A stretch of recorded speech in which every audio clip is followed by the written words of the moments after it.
Сентябрь һәм октябрь айларында гөмбә җыючылар активлаша. Белгечләр быелгы гөмбә сезонын соңгы 4 елда иң уңышлысы булачак дип фаразлый. Гөмбәдән зыян күрмәс өчен нәрсәләрне истә тотарга кирәк? Эфирда таяну нуктасы тапшыруы студияда Алмаз Гафиятов исәмсез. Хәерле кич, мөхтәрәм кунаклар, шунда гөмбә сезоны хәзер башланып китәчәк һәм иң күп гөмбәне быел фаразлыйлар дип әйтеп киттек белгечләр. Һәм менә сентябрь башы, сентябрь ахыры һәм октябрьнең беренче ике атнасында әлеге сезон инде уңышлы булачагында шик юк дип белдерәләр. Кагыйдәләр шундый: килешмәсәз кызылга басасыз, килешсәгез яшелгә һәм ак нейтралитет белгесе. Ләкин иң элек гөмбәнең нәрсә икәнен ачыклыйсы иде. Күпләр аны үсемлек дип әйтә, кемнәрдер аерым инде бер патшалык дип әйтә. Безне биология дәресеннән дә өйрәтеп килделәр. Ул инде бөтенләй башка бер дөнья дип. Кадрия ханым, нәрсә ул гөмбә? Хәзерге биология нигезләре буенча гөмбә айрым патшалык. Гөмбәләр айрым патшалыкка керәләр. Ләкин узган гасырда, әле менә дәреслекләрне алып карасак, 50нче елларда басылып чыккан дәреслектер, алар гөмбәләр үсемлекләргә кертелгән. Аларның чөнки үсемлекләр белән бик күп охшаш яклары, сыйфатлары бар. Беренчедән, алар шулай ук үсемлекләр төсле үк бик тиз үсә алалар.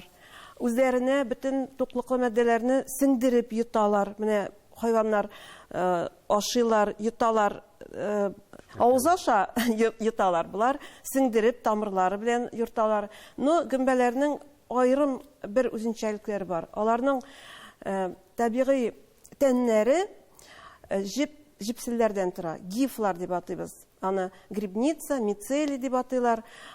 Шул үзенчәлек алар өчен бик нык файда китерә. Алар бүтән үсемлекләргә караганда, хайваннарга караганда субстраттан, туфрактан бүтән туклыклы матдәләрне бик әйбәт сеңдерәләр.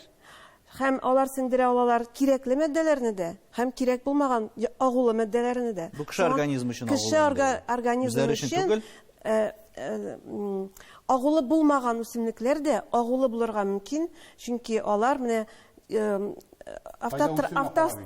автострадалар янында үскән гөмбәләр менә шундый матдәләрне сеңдереп агулы булырга мөмкин. Әле аларның файдалы һәм зыянлы яклары турында без аерым сөйләшербез, ләкин гөмбә җыю да аерым бер культура бит ул. Дөресен генә әйткәндә, аны һәркем дә башкара алмый. Күпләр курка, дөрес җыярмынмы, кайсы җирдән җыярга. Бу балык тоткан кебек инде. Аның урыннарын да белергә кирәк, технологиясына дип әйтергә. Инде инсафа менә бу очракта гөмбә җыючыларны кем белән чагыштырырга була? Гөмбә җыюны бит аны бит әле русчадан тәрҗемә итсәң тыныч ау дип тә атыйлар. Әйе, теге тихая охота дип кергән инде ул халык теленә бит.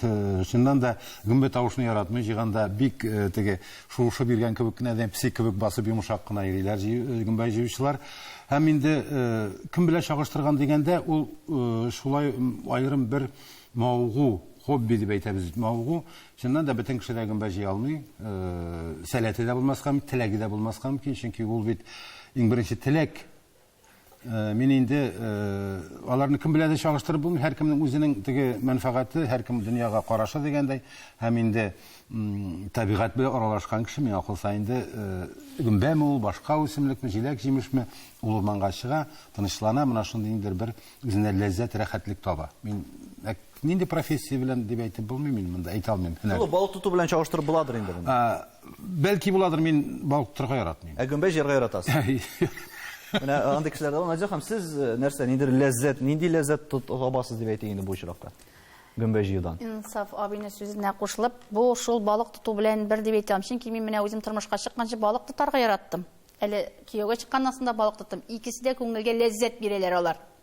Бер төрле ял иттерәләр.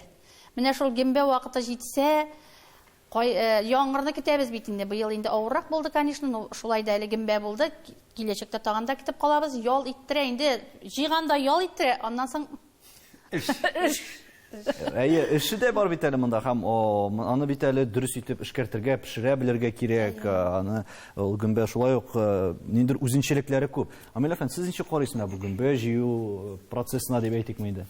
Мин аны коткыч куркып көтәм гөмбә сезонын, чөнки иң күп агуланулар гөмбәдән бу төп агу, төп токсикология бу безнең илебездә. Һәм аеруча, Безнең халык гомумән гөмбәне бик начар белә, чөнки бездә гөмбә ашау юк, чөнки беренчедән агуландан курыкканнар, икенчедән суфи тормышы, сунарчылык юк, аучылык юк. Урманга барсалар да җиләк-җимеш кенә җыялар, үсемлекләр җыялар. Ихтимал алар менә шикләнгәннәрдер, чөнки безнең халыкта гөмбә ит дигән версия булган. Ул ит хәләлме? Хәрәмме? Шуңа күрә гөмбәне җыюдан җирәнгәннәр. Сез моны белмисездер, чөнки кеше бит инде ул 3 ел элек нәрсә ашаганын белми. Мәсәлән, элек татар авылларында гөмбә ашау юк, аннан котышкыш куркалар иде. Менә шул инде. Сез үзегез ашыйсызмы гөмбәне? Мин инде бик зур шикләнеп ашыйм, шампиньон ашыйм. Шампиньон, чөнки кибеттән инде бер сертификатлар ниләр узган. Һәм шул ук вакытта инде бик уңган билгән кешеләр ул лотерея билеты кебек инде. Ничек килепләгә анда инде гөмбә белән инде бер шул агу кергә мөмкин инде, бик көчле токсин кергә мөмкин. Һәм ничек тикшерәләр моны? Сорый әле без Илсурдан да. Менә сез ниндирәк эшләр башкарасыз монда? Лабораториядә гомумән гөмбә ни рәвешле тикшерелә ул? Гөмбәләрдә без лабораториядә 21-нче техник регламентына таянып, авыр металлар тикшерәбез. Авыр металларга килгәндә ул кадмий, свинец, ртуть, тимерләр һәм тагын башка төрле, алар бик зыянлы, онкологик чирләр китереп чыгарырга мөмкин. Шуннан бәйле пестицидлар тоже карыйбыз. Шуңа күрә гөмбәне җыйганда җыярга тырышырга кирәк юл кырларыннан түгел, урманнан, яланнардан, тимер юл кырларыннан җыярга да катгый тыела. Инде экологик чиста булган урыннардан җыярга тырышырга кирәк гөмбәләрне. Ул табигый ниндидер шулай зыянлы матдәләр булырга мөмкинме анда? Шул әгәр дә ул урманда үсеп утыра икән, бернинди дә юл читендә түгел, тимер юлда да түгел, үзеннән үзе тартып алырга мөмкинме бу зыянлы матдәләрне? Әллә бу бары тик ниндидер тышкы факторларга бәйлеме? Юк, ул тышкы факторлар бәйле икәнен билгеле. Гөмбәләрне бит әйтеп киткән идек, алар тукланалар суыру формасы белән. Алар үзләренә токсик булган матдәләрне дә суырырга мөмкиннәр. Шуңа күрә бик сакланып, белә торган җирләрдән генә җыярга тырышырга кирәк. Әлбәттә, гөмбәчеләр гафу итегез, белдерәм, гөмбәчеләр бит инде һәрбер гөмбәне алып барып сезгә тапшыра алмый, менә бу агылмы, түгелме, нәрсә алган ул дип. Менә мин кичә гөмбә җыеп кайттым, мин аны кичә пешереп ашадым. Сезгә барып җиткәнче ул теге гөмбә җыеп ниткән кеше агуланып хастаханәгә эләгергә мөмкин, Алла сакласын теге. Ну, һәр хәлдә эшкәртү процессы дигән әйбер, хәтта безнең фельдшер апабыз Наил апа теге вакытларда 70-нче елларда агымба агылыгым бар ой, паганка. Анда ашарга ярый дөрес эшкәртсәң ди торган иде. Һәрбер гөмбәне ашарга була, чөнки аксым, нигездә аксым бит инде ул белок гөмбә. Шуңа күрә монда эшкәртү процессы бик ни булырга тиеш. Ничек эшкәртелә? Нәкъ менә шул хакта безнең белгеч фикере бар. Айрат Зиятдинов кемнәргә ярый, кемнәргә әлеге гөмбәне ашарга гомумән тыела. Шул хакта әйдәгез видеозны карап алабыз. Гөмбәләрнең ашый торганы дагын, агулысы дагын, барсаң да структурасы бер төрле. Шуңа күрә монда әйтеп китәр идем мин, аларның бар бик әз зыянлысы, бар бик күп зыянлысы. Шуңа күрә монда сез инде зыянсыз гөмбәне ашый калганда дагын барыбер аның зыяны турында уйлап ашарга кирәк. Ни өчен дигәндә, аның шундый структурасы гөмбәнең ул үзенә токсиннарны җыярга ярата. Соляный кислота ашказанда бүленеп чыга торган, ул гөмбәне бик тиз тарката, аның зыяны килми. Әмма дә ләкин менә бу гөмбәдә булган токсиннар, алар бауырга зыянлы, печень бауырга зыянлы. Алар бауырның клеткаларын, гепатоцитларны разрушай итәләр. Бауырда болевой рецептор дигән нәрсәләр юк. Чөнки шуның аркасында болевой рецепторлар булмаганга без авыртуны тоймыйбыз. Бауыр безнең һәммә сайын анда разрушение бара. Ну, бауыр шундый орган, ул восстанавливается диде. Без аның разрушение барганын без тоймыйбыз. Шуңа күрә гөмбә ашаганнан соң минеңә бер нәрсә булмады, син дә аша дип әйтү, ул дөрес нәрсә түгел, чөнки барыбер аның әз генә булса да зыяны булды. Но Алла рәхмәте белән бауыр восстанавливается итә, без аны сизмәскә дә мөмкин. Күбрәк булганда инде аның бу разрушительный тәэсире ул күренәчәк, ул булачак. Шуңа күрә барыбер рационда булганда да гөмбәне кайдан җыйганын белеп, нинди производительдән икәнен белеп, шунысын ашарга кирәк. Бауыр инде авырулары булганда, бауыр чирләре булганда, сез кайчандыр гепатит булганмы, хәзерге көндә жировая дистрофия, стеатоз печени, бауыр сирләре булганда бу гөмбә ашаудан сакланырга кирәк, чөнки аларның күбрәк тәэсире бауырга бара. Монда зыяны да, файдасы да бар, организмга индер бәлки мәддәләр дә җитеп бетмәдер. Кадерле ханым, чыннан да менә гөмбәнең функцияләре шул кадәр киң һәм зурмы аның? Һәм монда әгәр дә син белгеч булмасаң, син аны җыеп, курыкмыйча ашый аласыңмы? Менә Инсаф абый әйтте бит, дөрестән дә беркемнең дә лабораториягә дөресен генә әйткәндә барганы юк. Беренчедән нәрсә дип әйтергә тели идем. Гөмбәне без аксым чыганагы дип ашырга уйлыйбыз. Шулай бит, гөмбәдә аксымлар күп дибез, витаминнар күп дибез. Әмма ләкин алар безнең шәклеккә кирип җиткәндә таркала алмыйлар икән. Без аны сеңдерә алмыйбыз ул аксымларны. Чөнки гөмбәнең күзәнәге тышкы яктан бик калын каплам белән капланган хитин белән. Хитин безнең организмда таркалмый. Безнең организм хитиназа дигән ферментны бүлеп чыгармый. Шуңа күрә без ашаган гөмбә ул бары тик тәм, телгә тәм, ниндидер закуска буларак кына кулланыла. Әмма чынлап торып азык итеп, ит шикелле ашау ул бердә дөрес түгел дип мин уйлыйм. Чөнки анда бар аксымлар. Без аларны үзләштерә алмыйбыз. Бары тик гөмбәне киптереп, бик коры тузан хәленә генә китереп эшкәртсәк, менә шул порошокны гына ниндидер боткаларга, ашларга салып ашасак, шул вакытта гына ничәдер процент ул аксымлар безгә керә алалар.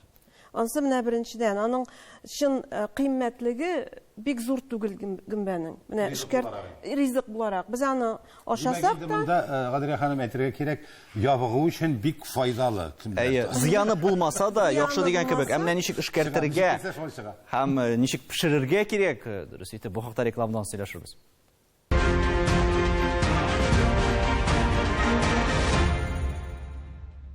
Татарстан Яңа Гасыр телеканалында Таяны нуктасы тапшыру гөмбәләр турында сөйләшәбез. Монда бит әле күп кенә серләр һәм заманча әйтсәк инде лайфхаклар да бар. Кемдер суга салып карый анда, кемдер алкоголь белән ничектер тикшерә анда, халык методлары дип әйтик. Наҗа ханым, сез нәрсәләр эшлисез? Һәм монда ничектер аны бит әле җыйганнан соң да төп эш башлана гына әле, җыю бер хәл. Аннары бит әле аны дөрес итеп, мәсәлән, инде сакларга кирәк, кемдер саклый анда, мариновать дип әйтәбез. Пешерә, аннары җыйганда да кемдер төбеннән кисеп ала, кемдер инде тамыры белән үк бергә алырга мөмкин. Менә монда нинди серләр бармы? Мин инде үзем менә ничә ел, 30 еллап гөмбә җыйсам да, бары тик үзем белгән гөмбәләрне җыям. Менә хәзер апъяты башлана, но мин апъятыны җыйганым юк. Чөнки аның ложные бар, дөресе бар. Мин алсам куркам. Юк, менә үземнекене әйтим әле. Шуңа күрә үз белгәннәремне җыям һәм аның бит инде мәсәлән быел булды, бик күп булды грәздә, ак грәздә. Мин аны күп итеп җыйдым, үзебезгә дә калдырдым, саттым да, һәм менә шул саткан вакытта мин игътибар итәм башка гөмбәләргә дә. Бу инде мине сатучылар ачуланмасыннар, дөрес аңласыннар. Менә гөмбәнең бит астында теге йомшак губкасы бар бит инде. Аны ул инде ак кайын гөмбәсендә ул дәүрәк нигә белән теге дәүрәк гөмбәне алсалар, ул инде бөтенләй дә йомшап бетә. Менә шуны чист тартмыйлар күп кеше. Әмин үзем менә шуны бер вакытта да аны чиста менә бәләкәй гөмбә җыябыз икән, аны калдырам. Инде менә грәздәме ул шул кайын гөмбәсеме? Зур үскән гөмбәләрдән чистартырга кирәк. Менә чистартып, дөрес итеп эшкәртергә кирәк. Аннан ары мен һәр вакытта да гөмбәне 3 тапкыр кайнатып, 3 тапкыр җуып, шулай итеп грәздән инде 2 көн суда тотам мин менә. 2 көн. Грәздә бит инде ул безнең быел булмады диярлек, мин җыя алмадым, былтыр бик күп. Былтыр быел да бик күп булды. Мин урына барып эләкмәгәндер. Шуннан да эшкәрткәндә иң беренче дөрес эшкәртергә кирәк. Һәм менә Наҗия ханым сүзен әйтеп, белгән гөмбәгенә алырга. Менә нинди гөмбәләр җыясыз? Татарстанда бүген гөмбәләр. Бүген көндә менә мин җыйдым ак гөмбә, кайын гөмбәсе, нарат усак гөмбәсе, майлы гөмбә. Менә шулар. Әтәч гөмбәсе бездә юк ул бу тирәдә, ул читтәрәк, Мары урманнарында күп. Бер урыны бар, ул әллә нигә бер була, бик әз генә мин бер йөргән җиргә генә йөрим. Һәм инде булган, былтыр булган җирләрдә дә быел гөмбәләр әле бик әз. Чыгып җитмәгәннәр, чөнки аларның бит күзәнәкләре, орлыклары дип әйтик, менә пыльца. Алар әле җибеп, ниндер үсеп җитмәгәннәр. Җыйган вакытта да обязательно пычак белән теге тамырыннан киткән бит күренми. Аның төбендә бит инде җыен теге кыртлавы, шуннан башлана. Пычак белән шуңа күрә кисеп Аннан карап. соң менә Айрат әйтте бит, зыяны бавырга утыра. Сыер урынына әйберне ашасаң, һәрбер ризык зыянлы. Белмичә бит. Әлбәттә, без гөмбә өстендә генә утырмыйбыз. Менә Кадирә ханым тәм өчен инде үзебезнең теге десерт формасыннан әйтәргә шулай. Әле минем былтыр җыган гөмбәләрне дә туңдырган килеш Аллага шөркә яталар. Ничек сез айга бер ашыйсызмы, атнага берме? Менә ниндирәк киңәш? Мин аны көндә ашый алам, ләкин теге хәлвә көндә ашасаң хәлвәдә туйдыра. Хәлвәдә туйдыра диләр, шуңа күрә гөмбәне яратам. Безнең авылда элекке 60-70 елларда берничә гаилә генә җыядыр гөмбәне. Шулар арасында безнең әти бар. Беренче җыя башлаганда ул китапларны алып кайтып чагыштырып карап, менә шулай итеп, менә шулай өйрәнделәр, әкренләп эшкәртеп. Аннан соң чыннан да кайбер гөмбәләрне тоз сибеп куясың да бер 15 минуттан ашарга буламы. Әтәч гөмбәсе менә әйтик аны бит инде. Аннан соң рыжык диләр, ул патша гөмбәсе дип әйтәләр, шыршы гөмбәсе дип. Алар шулай ук. Юдың, шайкаттың, ниттең аларның зыяны юк. Һәм гөмбә җыганда күрәс, аларның эшләпәсен нәрсәдер охшаган. Димәк ки, куянманда, тиенме, яисә инде кирпеме охшаган икән, алар да җан ияләре, һәм алар ни өчендер аны пешермәгәннәр, тоз да сипмәгәннәр, булай охшаганнар. Димәк, зыяны аның шул хәтлегенә булырга да мөмкин дип Алар кешегә карарга. караганда яхшырак та белгеч булып чыга. Белгеч булып чыга. Ләкин алар ашы үзләренә кирәккәндә генә, кирәк әйбер теге дәваланыр өчен, менә шуңа күрә инде гөмбәнең зыяны һәрбер ризык күп ашасаң бар. Әлбәттә. Башка әйберләрне кибеттән алган хәтта продукциядән дә зарар. Аннан соң менә юл буенда әлбәттә җыймаска сатучылардан мен бик ашыйсым килсә дә, булмаса менә шундый вакытлар була, алмыйм. Мин аны шикләнәм. Кеше нидән түгел, менә кайдан ул җыйган нәрсә икән мин Әйе, нәкъ менә юл кырыеннан җыйгандыр ул аны бәлки. Сатучының төрлесе була. Гамил әфәнде, менә сез гөмбәгә мөнәсәбәтегезне үзгәртәсезме һәм киләчәктә гомумән бәлки кешеләр дә гөмбәгә башкача карый башламаслармы икән? Хәзер бит инде теләгән әйбереңне менә шул ук сатып алып була, ләкин инсаф әйткәнчә сатып алган әйбергә ышанмаска да мөмкин бу очракта. Гомумән тормышны гөмбәсез күз алдына китерә буламы? Мин бу мөнәсәбәттә рациональ, мәсәлән, монда игътибар иттем, 5-6 гөмбәдән артык белмисез икән сездә. Тулайым алганда менә Facebook'та гомумән башка төркемнәрдә, башка халыклар, татар булмаган халыклар йөзәрлегән гөмбә җыялар. Һәм агулы без җирәнеп карый торган, пыш-пыш килеп шартлый торган гөмбәләр, тирез гөмбәләрне җыялар. Һәм шул сәбәптән шибен гөмбәсендә бик шифа иттереп кулланучылар бар. Шуңа күрә минем мөнәсәбәтем табиблар белән килешәм, саклык белән кулланырга. Икенчесе тарихта ул бездә булмаган, хәзер пәйда булды. Өченчесе гомеопатик чара буларак менә бу атнада гына күрдем.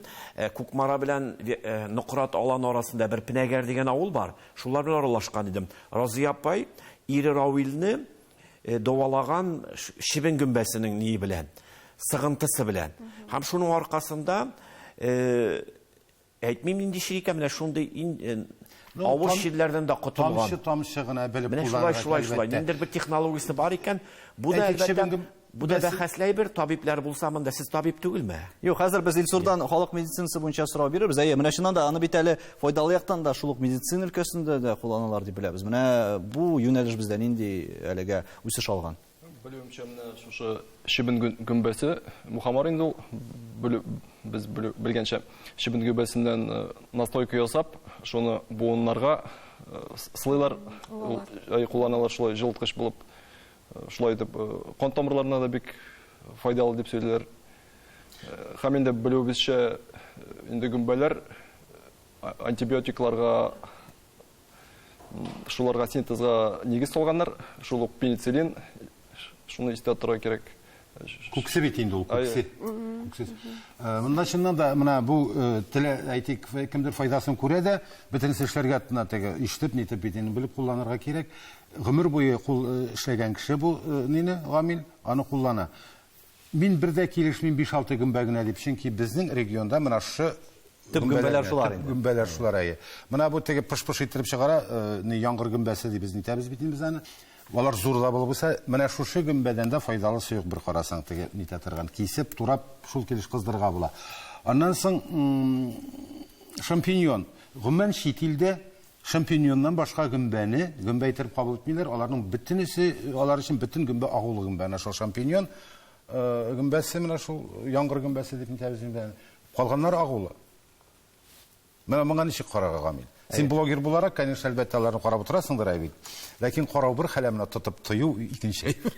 Монда бәлки гөмбәче булырга кирәктер моны аңлар өчен чыннан да. Ләкин бит шул ук вакытта әле 14 яшькә кадәр булган балаларга гөмбә ашарга киңәш итмиләр. Нәрсә белән бәйле бу хәбәр? Ни өчен шулай бу? Димәк, зыяны бар дигән сүз бит инде моның. Һәм ниндидер куркулар да бар дигән сүз, әгәр дә 14 яшькә кадәр рөхсәт ителми икән.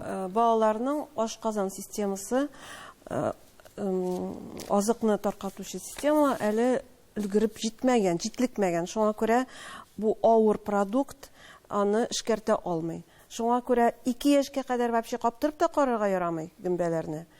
Менә Комаровский дигән табиб бар, педиатр, ул 5 яшьтән каптырып карарга гына була дип саный икән, 5 яшьтән. Конечно, 10 яшькә кадәр бирмәскә. Ну, Кадрия ханым, бер карасаң, безнең инде бөтен нәрсә агулы балаларга зарарлы дип, ит, майлы ит, фәлән тегесен ашатырга ярамый фәлән дип. Алайсаң балага бит манибыткас чипсы ашыйлар, рәхәтләнеп ашаталар. Чипсы ашаталар. Ни ашата ширтәләр теге спрайт фәлән әлләнәсәр, кока-колалар ширтәләр. Монда әлбәттә миңа калса инде гөмбә файдалырактыр. Табиб фикерендә тыңлап узыйк әле. Видеоязма бар, безнең аннары дәвам иттерербез. При отравлении грибами есть такая особенность, как мнимое благополучие. То есть, если вы не вызвали скорую в первые сутки от момента отравления, на вторые сутки вам станет легче. А на третьи сутки нам уже будет поздно что-то делать. И, к сожалению, наши труды будут напрасны. При сборе грибов вы должны быть четко знать, что вы собираете. Если хоть один сомнительный гриб попал в вашу лукошку, он должен быть уничтожен. Знать, что даже один кусочек шляпки либо ножки бледной поганки может испортить весь ваш ужин. К сожалению, вы можете его встретить на больничной койке. Обрабатывать и готовить грибы не более 1 суток после сбора грибов. И также не забываем, что детям до 14 лет грибы противопоказаны, и пациентам заболевания желудочно-кишечного тракта также потребление грибов в пищу противопоказано. Эшләрне әйтте, һәм шундый статистика бар, ел сайын Россиядә гөмбә белән агуланың 1000-гә якын очрагы теркәлә икән. Һәм аларның 30-га якын үлем белән тәмамлана. Без инде күп миллионлы, әгәр дә илне алабыз икән, бу саннар чагыштырмача күп түгел. Димәк, монда шулай уйланыр җирлек бар. Әгәр дә инде гөмбәне дөрес файдаланып, шулай ук инде артык мавыкмасаң һәм инде шикле чыннан да гөмбәләргә басым ясамасаң, аларны җыймасаң дип әйтик инде. Чыннан да бу статистикага карата агулану мөмкинлеге бик аз дигән сүз һәм бик түбән дигән сүз бу. Ничек уйлыйсыз? Ну, статистика шулай. Менә 1000 авырткан кеше арасыннан 30-ы үлә дип чыгабыз, имә? Шуңа ул 3% була бит. 3%. Бу югары процент. Югары. Ансы югары. Югары, менә смертность югары дип әйтәбез бит. Шуңа күрә ул бик куркыныч, Менә бөтен кеше арасыннан инде исәпләсәк, ул, конечно, анда процент бик түбән генә булып чыга. Гөмбәләрне җыйганда, эшкәрткәндә, ашаганда шикләнеп ашарга кирәк. Каян җыйганны белеп инде ансы билгеле.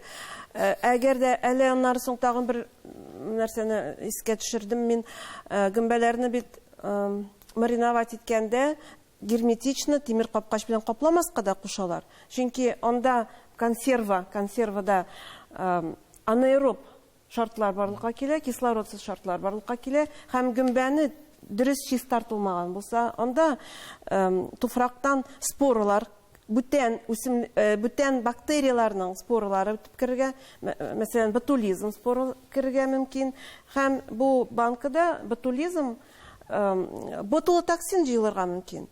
Банканы без беләбез, бу гөмбәне мин үзем җыйдым. Ул файдалы, тәмле, агулы түгел дип біз аны ашыйбыз. Әгәр дә ул дөрес эшкәртелмәгән, дөрес капланмаса, ул да бит тимер капкач белән ябылган бөтенесе. Анда бик күп уксус салына. Менә ансы да бар, безнең кызганыч вакыт әле күп калмады. Гөмбәләр күп була диләр менә бу сентябрь, октябрь айларында. Сез нәрсәгә өметләнәсез? Күбрәк җыеп калыргамы бу очракта? Җыерга инде җыерга. Җыеп булганча максималь рәвештә җыерга. Җыеп була, эшкәртүеңә карап инде һаман да шул бер сүз, үзеңнең вакытыңа Һәм карап. нәтиҗә ясап әйтсәк, Инсаф абый, менә гөмбә җыюда нәрсә таяк ноктасы булып тора? Һәр хәлдә ул иң беренче чиратта кешенең ял итү формасы бер, көндәлек мәшәкатьтән арынып тору. Һәм инде кышкылыкка бүгенге авыр заманда күпме дә булса запас туплау ризык. Димәк, гөмбәчеләр өчен хәзер иң уңдырышлы чорларның берсе башлана, ләкин мул уңыш җыеп алам дип аның зыяны турында да онытмасак дигән теләктә саубуллашабыз. Исәнлектә күрешергә язсын.